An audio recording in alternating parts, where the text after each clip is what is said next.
Listeners, I am Pawan Kumar, Assistant Professor of Mathematics, School of Sciences, IGNOU. Today we will discuss Introduction to Limits of Real Valued Functions 2. In earlier session we have defined that limit informally as means that the difference between fx and L can be made arbitrarily small by taking x sufficiently close but different to C. Then it means that fx approaches to L as x approaches to C. Now we will come to the formal definition. So before coming to that, we will use two Greek letters epsilon and delta to represent arbitrary small numbers. So we have defined that limit x tends to C, fx equals to L. It means that for the difference between fx and L can be made as small as possible by taking x sufficiently close to C.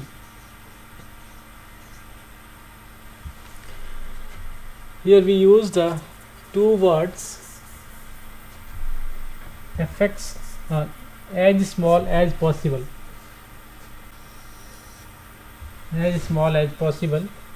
and the word sufficiently close. So we will, to represent these words, we use two Greek letters epsilon and delta. You know that how to represent the difference between two numbers. So fx and L are two real numbers, so their difference can be represented as mod fx minus L. So this difference is small. It means that mod fx minus L is less than epsilon, and x is sufficiently close to C means x minus C is less than delta, and if x is not equal to C, we will take this difference to be positive. Note that x minus C is less than delta means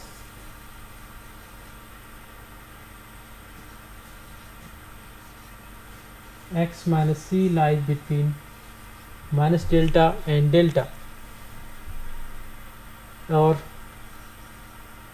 x lies between C minus delta and C plus delta. But if we take here this difference to be greater than 0, then this means that here x is not equal to 0. So this represents the open interval C minus delta to C plus delta, excluding the point C. If you represent this on real line, it means that if this point is C and this is C minus delta and this is C plus delta, then excluding this, all these numbers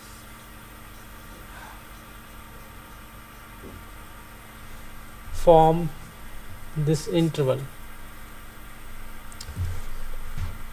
Similarly here, mod fx minus L is less than epsilon.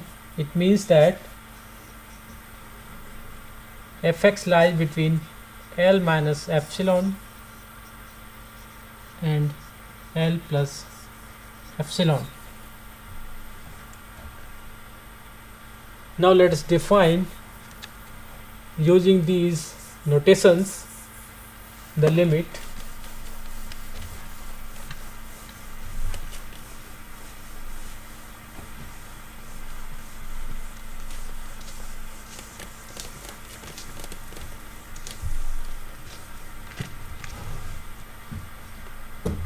so we can now give the formal definition.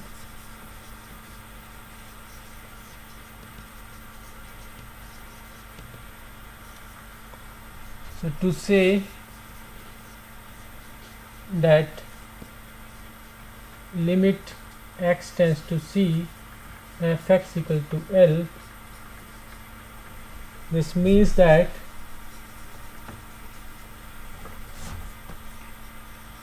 for each epsilon greater than 0 there exists some delta greater than 0 such that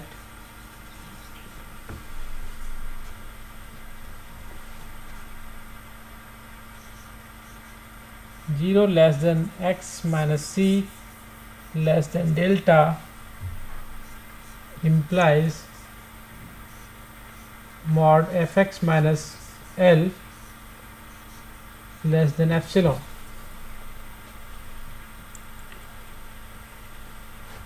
So this means that when x is,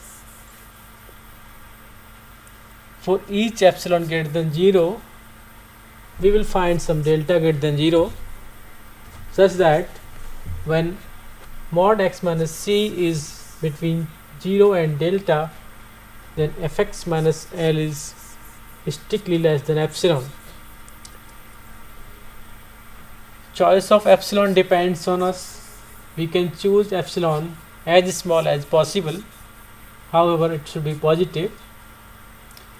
Then corresponding to that epsilon we will certainly find at least one delta that will satisfy this condition. If we see geometrically, so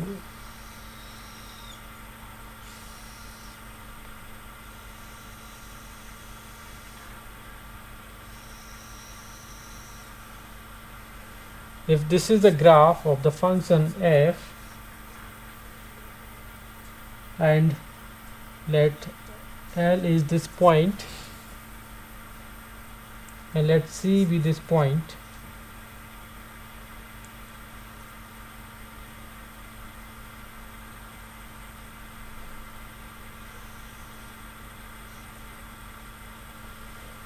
we assume that function may not be defined at this point C. So and L is the limit of f at the point C. So let us choose some epsilon greater than 0. Let us choose some epsilon greater than 0. Then this number is, suppose, L plus epsilon, and this is L minus epsilon. Then corresponding to this epsilon, if you draw straight lines, and we will get some delta here, that this is C minus delta and this is C plus delta, such that if x belongs to in this interval, then all the fx will belong to in this interval. And now when epsilon is very small in size, or when it reduces, then this strip size reduces, and this forces the delta to reduce towards 0. So when epsilon tends to 0, delta also tends to 0.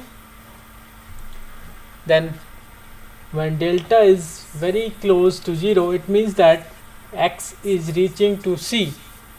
Then only this difference can be less than very close to 0. So when x is reaching to c, then fx is reaching to L. Okay. Now let us take some example here. Consider the example limit x tends to 3, 2x minus 5. Graphically and numerically it is clear that the limit is 1. We can see that if you just put x equal to 3, you will get 1. Now let us see the definition to prove it. So to find a delta greater than 0 such that 0 less than mod x minus 3 less than delta implies mod 2x minus 5 minus 1 less than epsilon, and this happens true if and only if 2 into x minus 3 mod less than epsilon, if and only if mod x minus 3 less than epsilon by 2. So we can see that if we choose delta equals to epsilon by 2, then our job is done. Now let us verify whether this delta works or not. So 0 less than x minus 3 mod x minus 3 less than delta implies mod x minus 3 less than epsilon by 2, because delta is equal to epsilon by 2, which implies mod 2 into x minus 3 is less than epsilon, which implies mod 2x minus 6 is less than epsilon, implies mod 2x minus 5 minus 1 is less than epsilon. So which clearly satisfy the definition. Hence the function 2x minus 5 has limit 1 as x tends to 3. Now you focus on the value of delta, which is given to be epsilon by 2. If you take different values of epsilon, we will get different values of delta as shown in the table. When epsilon is 0.01, delta is 0.005. When epsilon is 0.001, delta is 0.005. When epsilon is very small, that is very close to 0, then delta is also very close to 0. It is then, since epsilon is arbitrary, we can take smaller and smaller values of epsilon, which results in successively smaller and smaller values of delta. So this is the graph of the function. Here we are finding the limit at the point 3. So as seen in the graph, when we choose epsilon, some epsilon, the strip shows that when all the values between 3 minus delta and 3 plus delta except 3, forces that fx lies between 1 minus epsilon to 1 plus epsilon. And now if the epsilon is reduced, then this results in reduction of delta, and which finally says that as epsilon tends to 0, delta also tends to 0. So then the statement mod 0 less than mod x minus c less than delta implies mod fx minus L less than epsilon, which means that mod x minus c tends to 0. That is, the difference between x minus c tends to 0 implies the difference between fx and L tends to 0, and it means that when x tends to c, fx also tends to L. That is what a limit means. Now let's take some other example using the definition, so that limit x tends to 9, x square minus 1 equals to 80. Solution: here fx is to be given x square minus 1, and the point c is 9, and the limit L is 80. We have to prove this. So first we choose some epsilon positive, and we have to find a delta positive such that if the difference between x minus c is less than delta and greater than 0, then the difference between fx and L is less than epsilon. That is 0 less than mod x minus 9 less than delta implies mod x square minus 1 minus 80 less than epsilon, which is true if and only if x square minus mod x square minus 81 is less than epsilon, which is true if and only if mod x plus 9 into mod x minus 9 is less than epsilon. Now since we need one such delta, so we can take any restriction on delta. For suppose we take delta less than 1, then 0 less than mod x minus 9 less than delta implies mod x minus 9 less than 1, and then the factor x plus 9 has the upper bound, which is 19. It can be written as mod x plus 9 equal to mod x minus 9 plus 18. Now using the triangle inequality, this is less than or equal to mod x minus 9 plus 18, which is less than 19. So now see the statement 1, we get 0 less than mod x minus 9 less than delta implies 19 into mod x minus 9 is less than epsilon, which further implies mod x minus 9 is less than epsilon by 19. So this suggests that delta should be less than epsilon by 19. Now we have also taken that delta is less than 1, so we will take delta minimum of 1 and epsilon upon 19. Now let's verify whether this delta works or not. So now we will give the formal proof. Let epsilon greater than 0 be given. We have found delta equals to minimum of 1 and epsilon upon 19 such that 0 less than mod x minus 9 less than delta implies mod x square minus 1 minus 80 equal to mod x square minus 81 equal to mod x plus 9 into mod x minus 9, which is less than 19 delta and which is less than epsilon. So this clearly satisfies the definition. Hence we have proved that the limit x tends to 9 x square minus 1 equals to 80. Now there is important fact about the definition. You might be thinking that why we take epsilon first and find delta corresponding to epsilon. Why can't we take vice versa?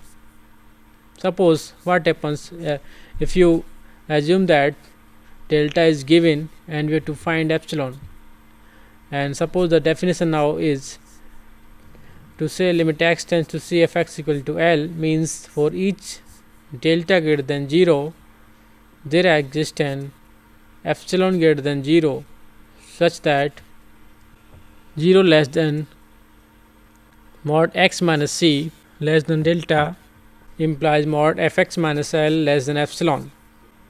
Let us analyze this definition. Suppose you are given a delta and you have found some epsilon corresponding to the delta. Then we can see all the epsilons which are greater than this epsilon will also work, and these may not depend on delta. If we force delta towards 0, then x tends to 0, but fx may not tend to L. So this is not a valid definition. Now let us come to one-sided limits. Let us define this. First we will define the left hand limit. We denote it as limit x tends to c minus fx equals to L, which means for each given epsilon greater than 0 there exists a delta greater than 0 such that c minus delta less than x less than c implies mod fx minus L is less than epsilon. Okay, let us take in the definition of limit, we are using that when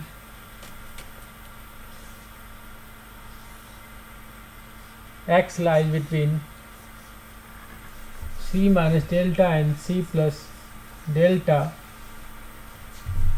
then fx lies between L minus epsilon and L plus epsilon. This is what we use when we define the limit x tends to c, fx equals to L. But now we are defining the left hand limit at the point c. So if this is the function and this point is, suppose this point is c, and so we are so x is tending to c from left hand side. So we will consider only the interval c minus delta less than x less than c, and then fx tends to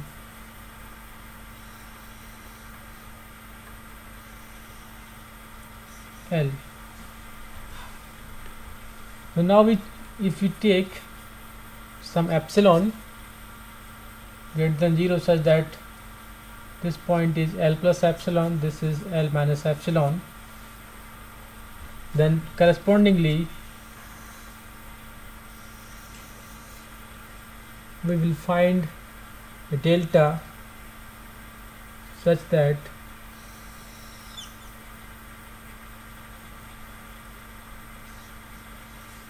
if we find this interval corresponding to this interval, we find this interval such that if x lies between this interval, then all the values of f lies between L minus epsilon and L plus epsilon. So this means that when x lies between c minus delta and c, then fx lies between L minus epsilon and L plus epsilon, and this is denoted as limit x tends to c minus fx equals to L, and we call it the left hand limit of fx at the point c. Similarly, we can define the right hand limit of fx at the point c. So we denote it as limit x tends to c plus fx equals to m. It means that for each given epsilon greater than 0, there exists a delta greater than 0 such that c is less than x is less than c plus delta, implies mod fx minus m is less than epsilon. Now if the left hand limit and right hand limit both are equal, then the limit x tends to c fx exists and its common value is L. Now let's take some example. We will prove these limits using the definition. So prove the following limits using the definition. Limit x tends to 1 minus fx equals to 1 equal to limit x tends to 1 plus fx, where fx is x plus mod x minus 1. So first let's prove the left hand limit, which is 1. So let epsilon greater than 0 be given.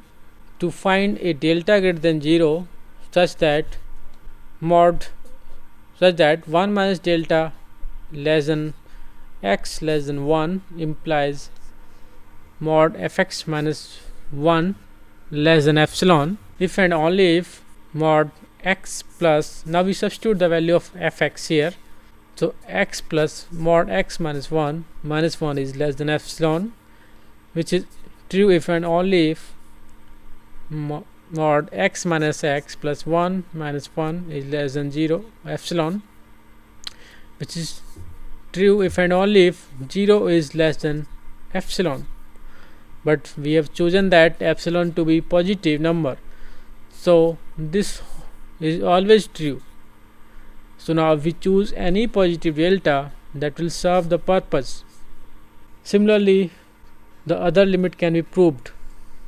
Now we have a special theorem. This is known as a squeeze theorem, which says that let f, g and h be functions such that gx is less than equal to fx, which is less than equal to hx, for all x near c except at x equal to c, and further limit x tends to c gx equal to limit x tends to c hx equal to L, then the limit x tends to c fx equal to L. That means that when f is lying between g and h and both g and h are approaching to L, then f will also approach to L. Let's take an application of this theorem. Suppose if we want to evaluate the limit x tends to 0 x sine 1 upon x. To evaluate this, we will use a squeeze theorem. First, you note that sine 1 upon x lies between -1 and 1 for all non-zero x. We are excluding the point 0 because sine 1 upon x is not defined at 0. Now, if you see that if you multiply mod x in the inequality, we will see that x sine 1 upon x lies between minus mod x and mod x for all non-zero x. So here fx is x sine 1 upon x, gx is minus mod x, and hx is mod x. So limit x tends to 0 gx equal to limit x tends to 0 minus mod x equal to 0. Both the limits are 0, hence the function x sine 1 upon x also has the limit 0 by squeeze theorem. Now, till now we have defined the limits of functions at finite points, and limits are also finite values, but in many examples when function tends to infinity, then we call those limits infinite limits. Let us define them properly. To say limit x tends to c fx equal to infinity, we mean that for each positive m there exists some delta greater than 0 such that if 0 less than mod x minus c less than delta, then fx is greater than m.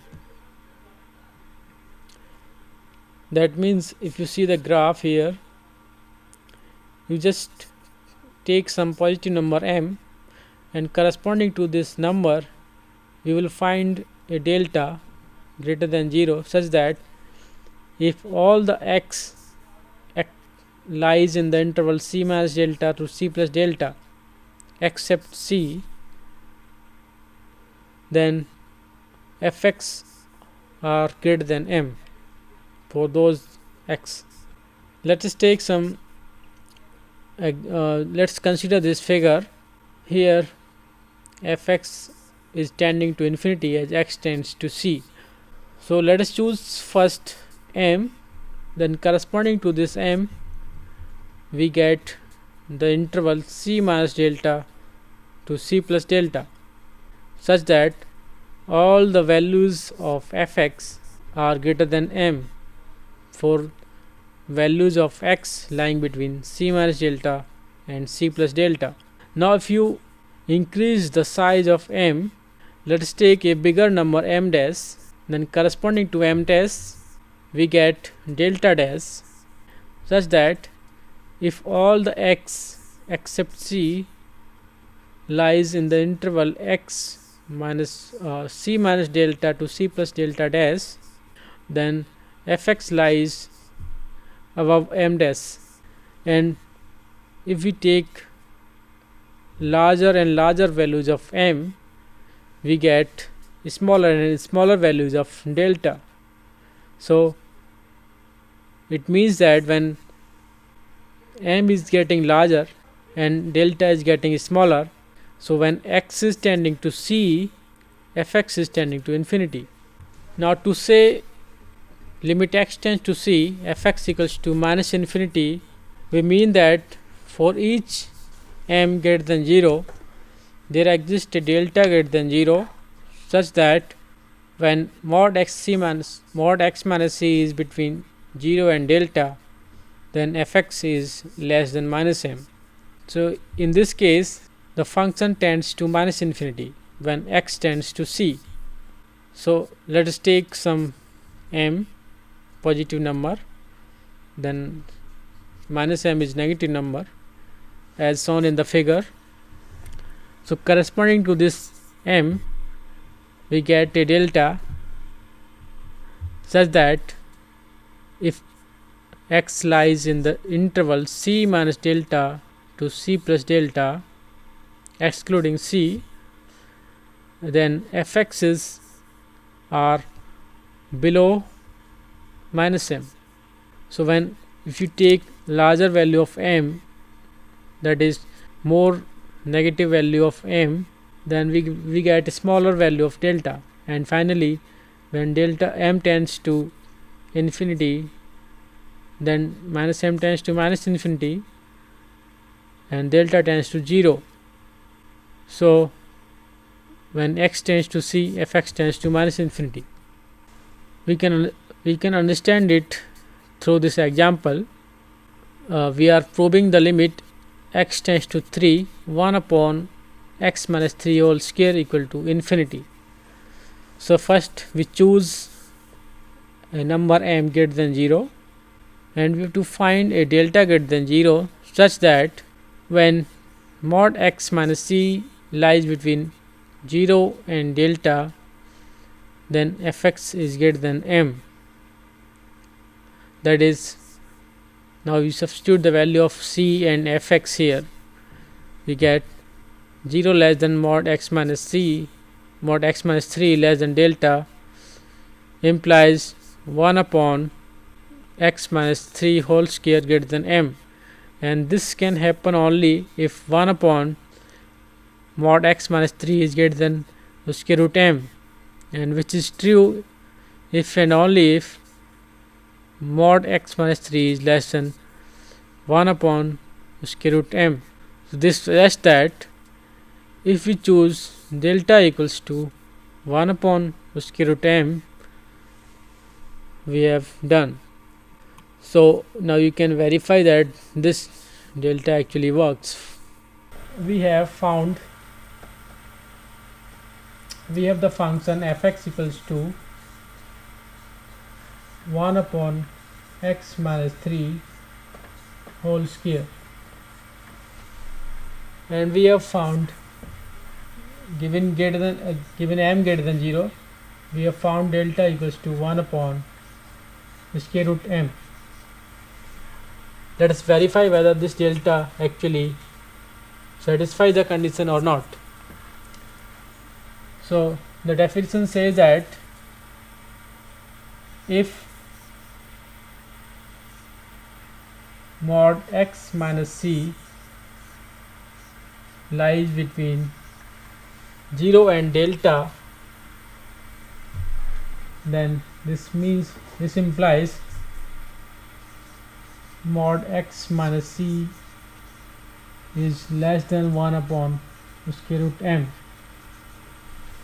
because delta is equal to 1 upon square root m, and this implies if we just take the square, then we get x minus 3. Here c equal to 3,